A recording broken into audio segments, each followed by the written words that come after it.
Gracias, te doy un saludo muy afectuoso a ti, nuestra audiencia. Buen martes. Si tomamos una distancia por lo menos mínima de lo que ocurre en torno a lo que llamamos esa relación que nunca se puede separar de lo que es la gobernanza, la política y el conflicto,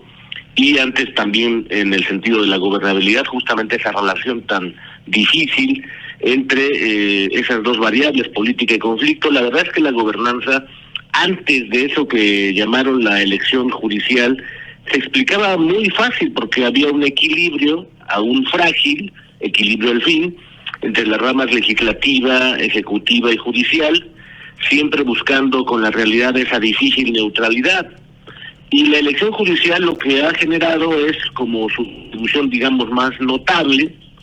una inestabilidad política que no habíamos visto quizá desde el fin del tiempo del porfiriato, quizá precisamente porque nos podrá llevar hacia cualquier destino. Lo estamos viendo ahora en el día con día, en el hora por hora, básicamente con el conflicto en México y alrededor del mundo. En el principio, si hacemos una muy breve perspectiva de lo que podría ocurrir, podría porque los acontecimientos podrían cambiar también, justamente por esa coyuntura crítica. Lo cierto es que los jueces electos, por ejemplo, derivados de esta elección, que así llamó Morena, el oficialismo, serán evaluados, se supone, por los tribunales de disciplina, sin que tengamos claridad, por ejemplo, cuáles van a ser esos criterios para esa evaluación. Hay que sumar también la variable de la extorsión y la de la corrupción, por ejemplo, en el rubro penal, que crecerán de una manera muy importante, me parece, por las solicitudes que habrá en materia de prisión preventiva, por ejemplo. Por su parte, con el avance del conteo de votos de jueces y de magistrados electos, los jueces de distrito, los magistrados de circuito, los colegiados, etcétera, también aumentarán, por ejemplo, los votos nulos, las boletas incorrectamente llenadas, todo lo cual llevará al escenario todavía del INE, bajo esa órbita, al escenario muy previsible respecto de que los ganadores para la Suprema Corte de Justicia de la Nación, el Tribunal Disciplinario y el Tribunal Electoral del Poder Judicial de la Federación, son justamente de una manera exacta los que aparecieron no en las boletas, sino en los acordeones de Morena. Otro problema grave consiste en la enorme complejidad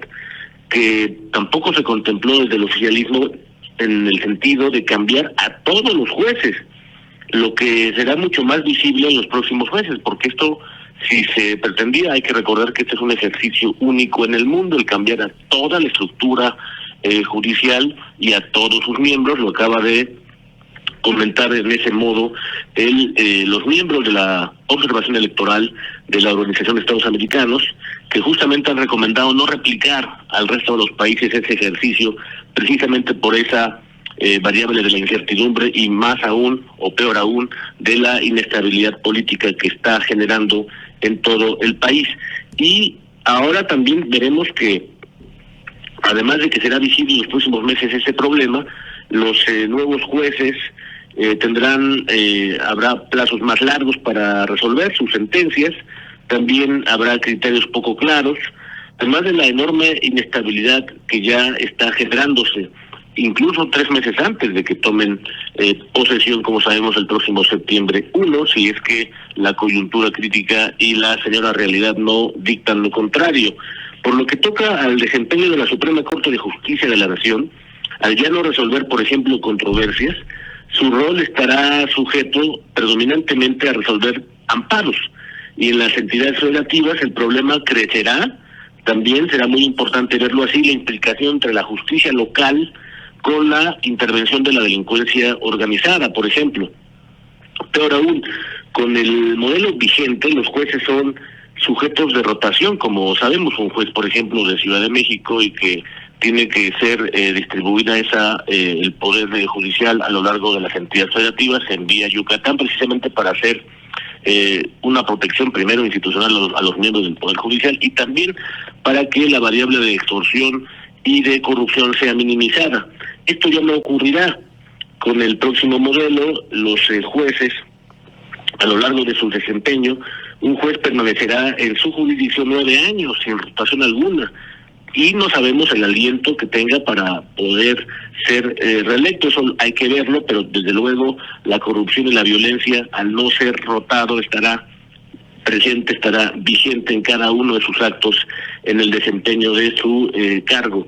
Y del Tintero me parece que los problemas son los descritos, algunos quizá poquitos, pero los más representativos de la política real, al buscar a toda costa una legitimidad de una elección que más o menos rondará, citando también las cifras del INE, el 9%, una vez que descontemos los votos nulos, los votos también de las boletas incorrectamente llenadas y los errores aritméticos, porque tampoco hubo eso que llamamos la integridad electoral, o sea, la cadena de custodia que llamamos en otras ramas. Y la votación, tendremos que esperar a que sea la votación válida, una vez que descontemos todos esos votos citados. ¿Qué tan difícil puede ser gobernar? Apuntaba el clásico en sus mensajes durante la formación de Morena como partido político nacional. Qué difícil puede ser la gobernanza y mantener a raya el conflicto y aumentar la política, nos decía desde aquel lejano o cercano 2014, para convertir la política en realidad.